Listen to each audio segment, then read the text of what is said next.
Hello everyone! Welcome back to Native Man Math Tutorial, wherein you can find free mathematics Tagalog tutorial. Ang content ng video na ito ay Grade 10 Mathematics, Term 1, Week 2 of the revised K-10 curriculum. For today's video lesson, we are going to discuss the laws of cosine in solving oblique triangle. But before we discuss this lesson, if you are not yet subscribed to this channel, please subscribe for more video lesson. So lahat po ng lessons ng grade 10 mathematics under term 1, 2, and 3 ay i-upload ko po dito para sa inyo. So without being further ado, let's begin. The learning competency of this lesson is apply laws of cosines in solving oblique triangles. This is under term 1, week 2 of the revised K-10 curriculum. And for our objectives, at the end of the lesson or session, you will be able to, number 1, recall oblique triangle. Number 2, define law of cosine. Number 3, determine the given measures in an oblique triangle. And number 4, apply laws of cosines in solving oblique triangles. So let's recall what is oblique triangle. Oblique triangle is any triangle which does not contain a right angle or 90-degree angle. And these are the different figures that illustrate oblique triangle. So in our oblique triangle, actually, discuss ko na po ito sa first video lesson ko about law of sine. Ito po ay oblique triangle. Okay? So sa ating pong oblique triangle, wala po siyang 90-degree angle. So ito pong naunang dalawang triangles, ABC and XYZ, they are called obtuse triangle. And the other two triangles here, they are called the acute triangles. Now, we're going to discuss the law of cosines that can be used in solving oblique triangle. So what is the law of cosines? The law of cosines states that the square of a sides of a triangle is equal to the sum of the squares of the other two sides minus twice their product times the cosine of their included angle. So yun pong definition or statement about law of cosines. Ito po ay formula ng law of cosine. So later, papaliwanag ko po sa inyo ano po ba yung formula na ito. But before that, the law of cosines can be used in solving oblique triangle. And there are only two cases where cosine law can be used. So ano po yung dalawang cases na yon? We have SAS and we have SSS. So ano po yung SAS case? Ito po yung side, angle side case. At ano naman po yung SSS? That is side, side, side case. So ito lang po yung pwedeng given sa oblique triangle para magamit po natin ang law of cosine. Kapag hindi po itong case na ito ang given sa oblique triangle, hindi po natin pwedeng gamitin si law of cosines in solving oblique triangle. Okay, so let me illustrate you the different formulas of the law of cosines using this triangle. So tatlo po kasi yung pwedeng formula, but still, notice here sa ating formula, iisa lang po ang ibig sabihin. From our triangle ABC, yung big letter ABC po ay vertex ng ating triangle. Yan po ay tumutukoy sa angles. At ito naman pong small letter A, B, C, those are the sides of the triangle. But take note, sa pagpapangalan ng triangle na ito ay mayroon pong pattern para hindi po kayo malito. So, yung angle A, ang opposite side po niya ay side A. Yung angle B, the opposite side is side B. And for angle C, the opposite side is side C. So yan po yan. Mula po dito sa ating triangle, i-pair po natin dito po sa ating formula. Okay, so ito po yung possible formula of law of cosines. But actually, pare-pareho lang to. Okay, for this formula, A squared is equal to B squared plus C squared minus 2BC times cosine A. Medyo mahaba po yung formula, pero ano pa po ba yung pattern natin para madali po nating ma-memorize yung formula ng law of cosine? Ganito lang po yon. Kapag A ang ginamit dito, small letter A, ito po ay side ng triangle. Okay, small letter A. Okay? At yung dulo po na cosine natin ay angle A. So magka-opposite po sila. Side A, ang opposite po niya ay angle A. Okay? Ito naman po, side B, ang opposite ay angle B. Ito po, side C, ang opposite ay angle C. Yun po yung pattern natin. So ABC, cosine ABC po sa dulo. How about dito sa ating gitna? So kapag kinuha natin yung A squared, ang natitira na lang na sides ay B at C. Ito yung A, ang matitira po ay B at C. Kaya po dito, equal to B squared plus C squared. So tatlo po yan sila. A, B, and C. Lahat po yan sila ay squared. And then, minus. Always po, constant po yung 2 natin. So 2 times BC. Saan kinuha yung BC? Ito pong dalawang inad natin, B and C. Ito po yon. Okay? So yan po yung ating pattern. So A squared is equal to B squared plus C squared, tatlong sides, minus 2BC, yung BC po yung nandito na inad natin na dalawa, times cosine A. Bakit A? Kasi iyon po yung ating opposite ng side A. Gawin din po dito sa ating second formula. B squared. Ano pong nawawala pag kinuha natin yung B na side ng triangle? Natural A and C ang nandito sa loob. Okay? So B and then A and C. Minus, constant again yung 2. AC, bakit AC? Dito po kinuha yung A and then C. At cosine, ano po yung i-cosine natin? Angle B kasi side B po yung nasa unahan. Kaya cosine B. Okay? How about this one? C squared. So alin po ang nawawalang dalawang sides pag kinuha natin yung C? Yung A and B. So C squared is equal to A squared plus B squared. Okay? Minus, again, constant po yung 2. And then, ang multiply po natin sa 2 ay AB. Bakit po AB? Ito pong dalawa na itong letters o side na ito ang nandito po sa loob. AB, kaya 2 times AB and then cosine. Since side C, ang opposite po niya ay angle C. So, yun po yung formula para madali po nating matandaan. Okay, so again, ito po. Side A, opposite angle A. Side B, opposite angle B. Side C, opposite angle C. Okay, so these are the examples of the two cases that cosine law will be applied. Okay, unahin po natin yung SAS case or SAS, side, angle, side. Ito po yung given figure. Kapag ganito po yung figure natin na triangle or oblique triangle, pwede pong gamitin si law of cosine. So, tama po ba na SAS yung ating given? So, side AB, 20 cm, side po ito. 15 cm, ito po yung side na yan. So, dalawang side, and then nakagitna po yung angle, included angle po ang tawag, kaya SAS, side, angle, side. So, kapag ganito po yung given, ang pwede pong gamitin ay law of cosine. Ito po, hindi po kayang isolve ni law of sine. Okay? How about SSS? So, mas madali po yung SSS. The three sides are given, side, side, side. So, given po yung three sides, unknown po yung three angles. Ang pwede lang pong gamitin dito to solve is that the law of cosine. Before we continue our discussion, if you like my presentation, can I ask from your powerful finger to click like and then subscribe? This will help me create more video lesson. Now, I am going to present different examples in finding the missing parts of an oblique triangle. So we're going to start with the first case, the SAS case or the side angle side. At ito po yung ating figure number 1 or example number 1. So in our triangle ABC, we have given side C is equal to 9, angle B is equal to 110 degrees, and side A is equal to 6. Now, from this given figure and then the measurement, can we use the law of cosine? Ang given ba ay SAS case? Yes, SAS case po yan. We have side C is side, angle B is angle, and side A is side. So we have side, angle, side.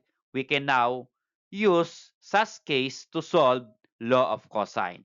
Okay, so ano po yung mga unknown sa ating figure? So ang unknown po dyan or missing parts are angle A, angle C, and side B. So, paano po ba yan isolve? Ang pwede pong unahin dyan to solve is that side B. So, side B po ang pwedeng isolve sa SAS case. And then, followed by angle A and angle C. So, sa dalawang angles na ito, pwedeng kahit alin po dito ang mauna. Basta't pag SAS case, ang pwede pong unahing isolve ay yung side po na unknown. Kasi isa lang naman po yung side na unknown dito. Okay. So, we are going to calculate side B. Since B po yung unknown, para hindi po kayo malito, yung B po sa formula ang gagamitin po natin. So, B squared, kasi side B po yung hahanapin natin. Okay? So, B squared, ang nawawala po sa 3 sides, pag kinuha yung B ay yung A and C. Kaya B squared is equal to A squared plus C squared. So, wag po kayong malilito dyan. Minus, constant yung A, yung 2 rather. And then, AC po yung nasa loob, kaya 2 times AC times cosine. Since B po yung nasa unahan, cosine angle B po yan. Okay, so yun po yung pattern natin para ma-memorize po natin yung formula ng cosine. Okay, we're going to substitute the given. So, side B, kasi small letter b ito, side B is unknown. Okay, yan po yung hahanapin natin. Kaya remain po yung B as B squared. Okay, is equal to, what is A or side A in our given? Okay, this one. A is equal to 6, kaya A squared, kaya ito po ay 6 squared. Then followed by plus C or side C. Ang C po natin ay 9. Kaya ito po ay 9 squared kasi C squared po siya. Then follow minus and then 2 times what is A again? A is 6. Kaya times 6, what is C? C is 9. Or kapag meron na po kayo dito, 2 times, kung ano po yung nandito, yun po yung multiply natin. 2 times 6 times 9 here. Okay? And then cosine angle B. So ano po yung angle B natin? O yung opposite ng side B. Side B, ang opposite po niya ay 110. So basta't sila po ay magka-opposite. Ito po yun. Okay? So 110 degrees. Now, notice here sa ating formula or equation, ang unknown na lang po dito or yung variable ay ito pong B or side B. Lahat po yan ay pwede pong ma-calculate. So, masisimplify po natin into a single number. Yun po yung measurement ng side B. Okay, how to calculate? Paano po ba yun umpisan? Ganito lang po yun. Okay, just copy again. B squared is equal to, what is 6 squared? 6 times 6 is 36. And then, plus 9 squared is 81. Follow, minus, then you're going to multiply this one. 2 times 6 times 9, that is equal to 108. And then, press nyo po sa inyong calculator, cosine 110 degrees. Or cosine 110, and then press equal sign. Ang ilalabas po niya ay negative 0.342.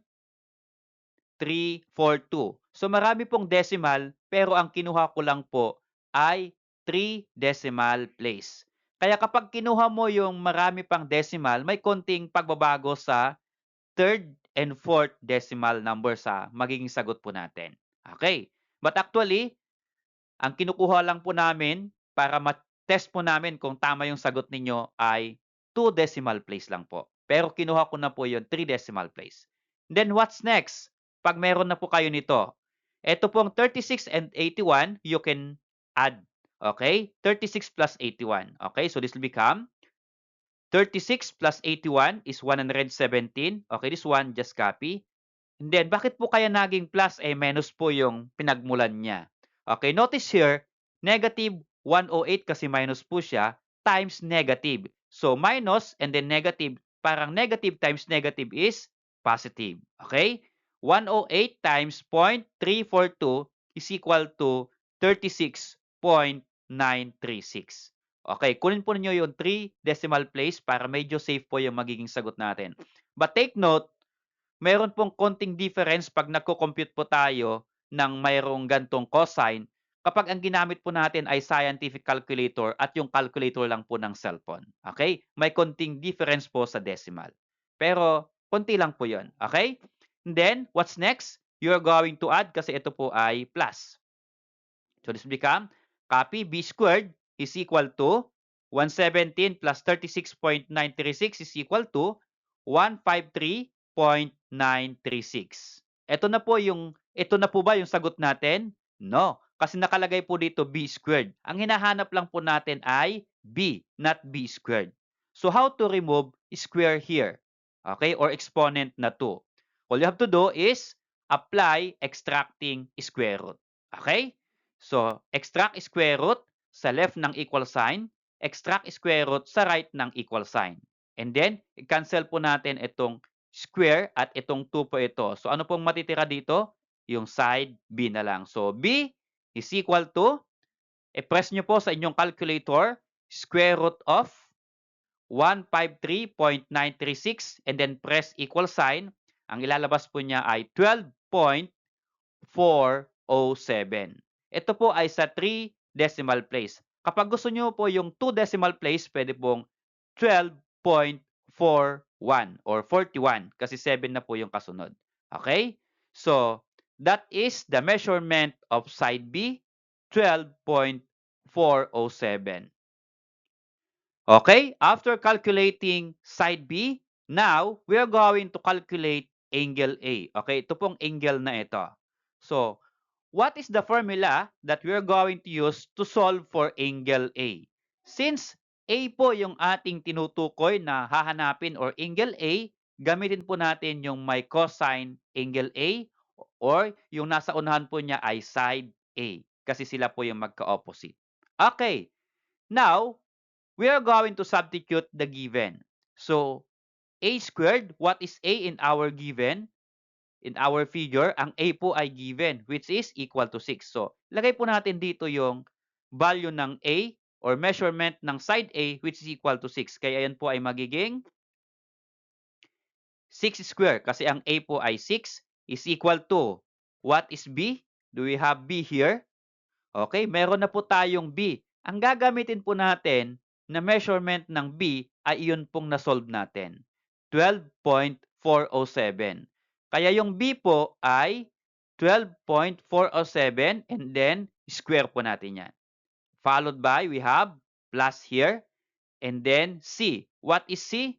Ang side C po natin ay 9. Kaya plus C squared, 9 squared. And then followed by minus, again, constant po yung 2, and then times BC. So yung BC ay ito po yung nandito. So yung B ay ito po, 12.407, okay, this one, times C is 9, ito po 9, kaya times 9.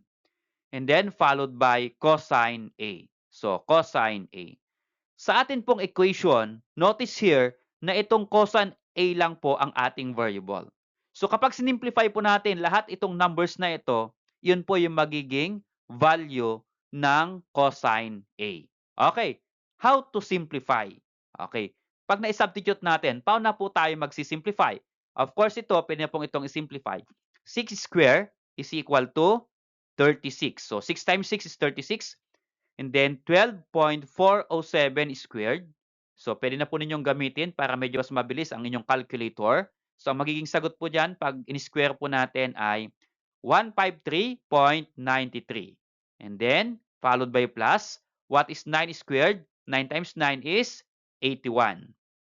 Followed by minus. Then multiply natin 2 times 12.407 times 9 in your calculator, ito po yung product.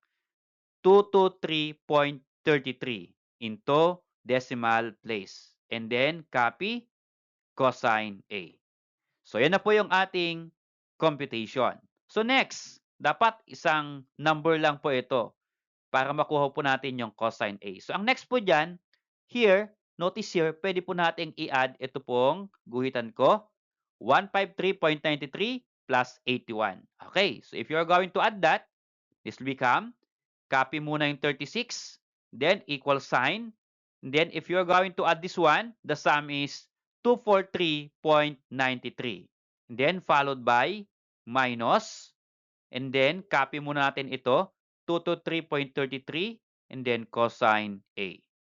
Then, what's next? Ano po yung kasunod? Pwede po bang isubtract itong 234.93 minus 223.33, hindi po yan pwedeng isubtract. Bakit po? Kasi ito pong 223.33 may kasama pong cosine A. So, hindi po pwedeng isubtract itong dalawa. So, anong gagawin po natin para ma-solve?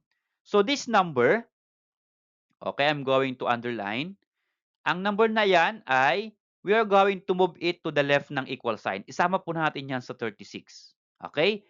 By addition property of equality, okay, we are going to add or subtract 243.93 to both side. Okay? Or this will become 36. Then, transpose po natin 234.93. Ito po ay positive.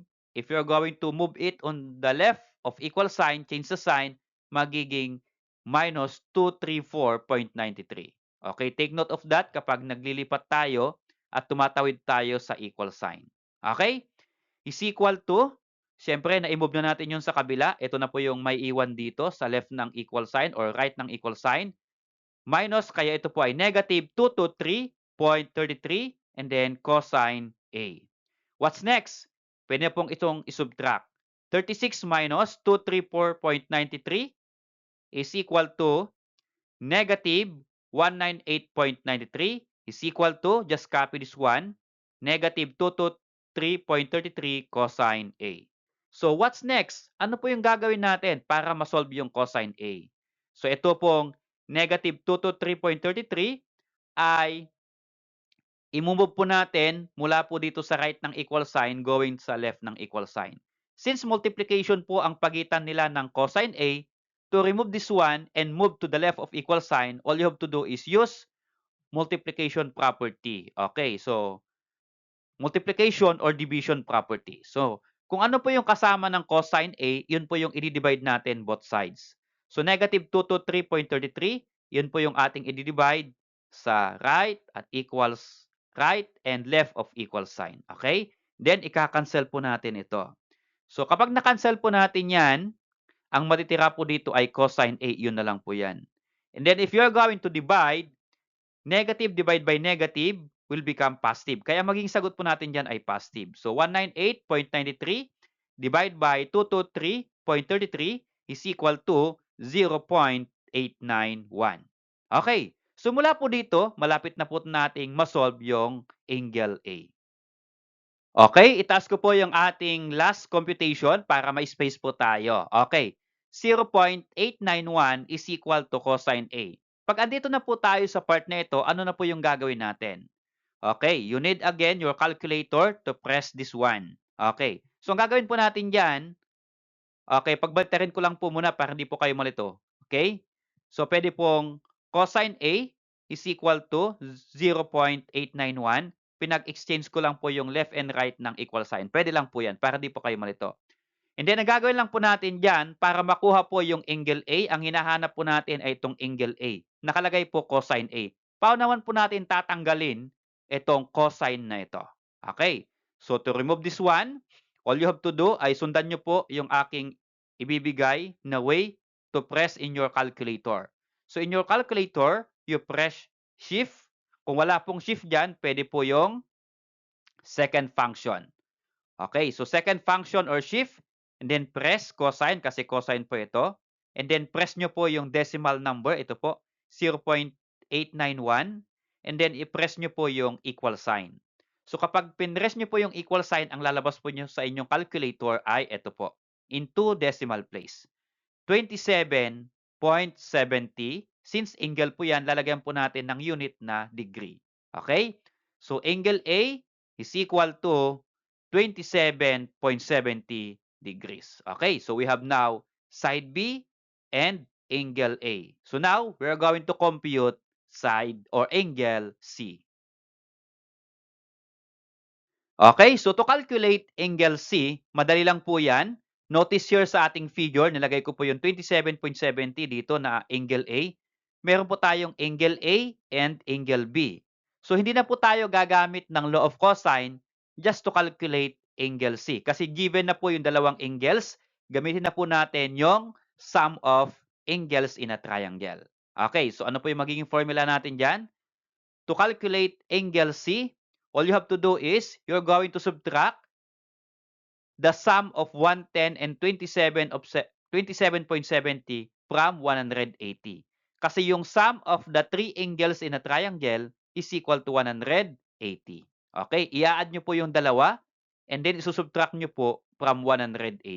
Okay? So, you're going to add first 110 plus 27.70 is equal to 137.70 or 0.7. Pwede na kasing i-remove yung 0 doon. Okay, so what is the difference? The difference is 42.3 degrees. Meaning to say, angle C is equal to 42.3 degrees. Okay, so yan po yung measurement of the unknown or missing parts of this oblique triangle. For example, number 2, we are going to use SSS case in solving oblique triangle. So madali lang po yung SSS. The three sides are given. Now, what are the unknown parts of oblique triangle? Ang unknown po dyan ay yung three angles. Okay? We have angle A, angle B, and angle C. So yung three angles po yan ang unknown or missing part. So yan po yung ating isosolve. So paano? Ganito lang po yan. Unahin po natin, of course, yung angle A. So to solve angle A, since A po yan, angle A po yan, gagamitin po natin yung formula na A sa unahan. Okay? So we have A squared is equal to, again, A na yan, kaya B squared plus C squared minus 2 times BC. Again, ito po yung dalawang BC, o yung two letters here, times cosine. A po yan, kaya cosine A po sa dulo. Okay? Substitute the given. Given po ba yung A natin dito? Yes, given po yung A. So, substitute natin, A is 10.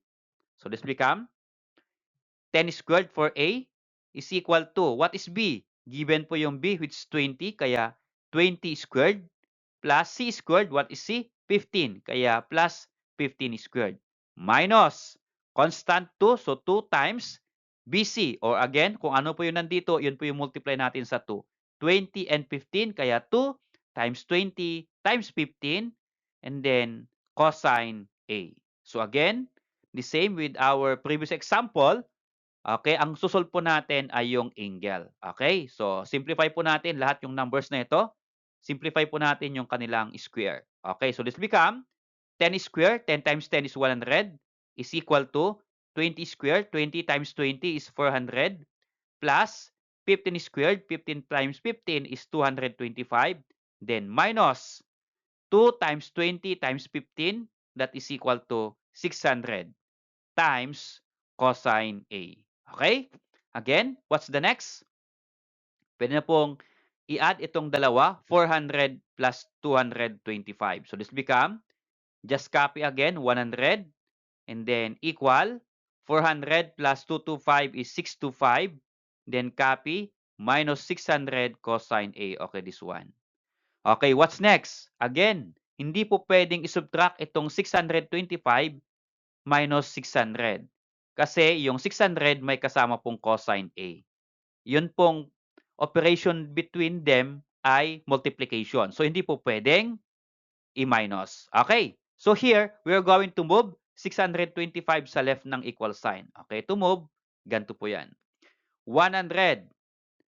Since ito po ay 625 positive, pag nilipat po natin sa left ng equal sign, change sa sign, positive will become negative, kaya minus 625. Okay? Then, equals. So, wala na po yung 625, andun na sa kabila. Sundan po natin ito. Minus 600 cosine A. Kaya ito po ay negative 600 cosine A. What's next? You're going to subtract.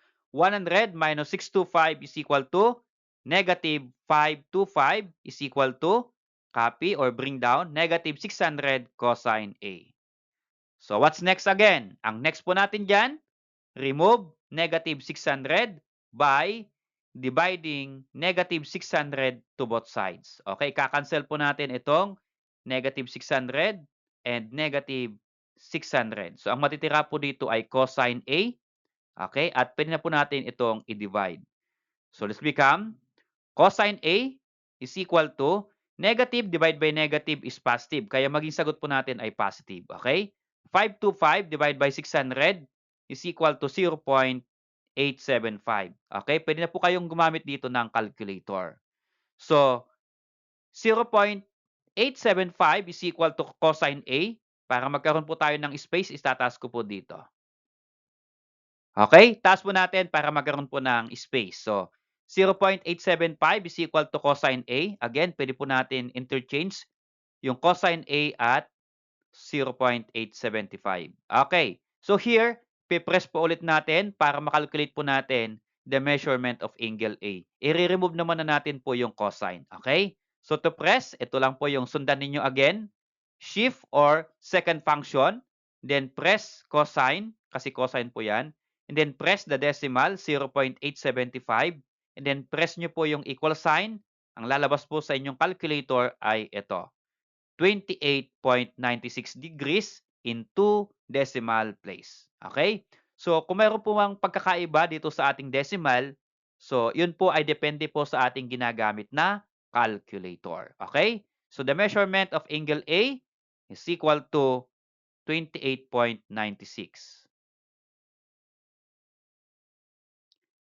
Okay, for angle B, since tapos na po yung angle A natin, 28.96. Ngayon naman po ay ito pong angle B.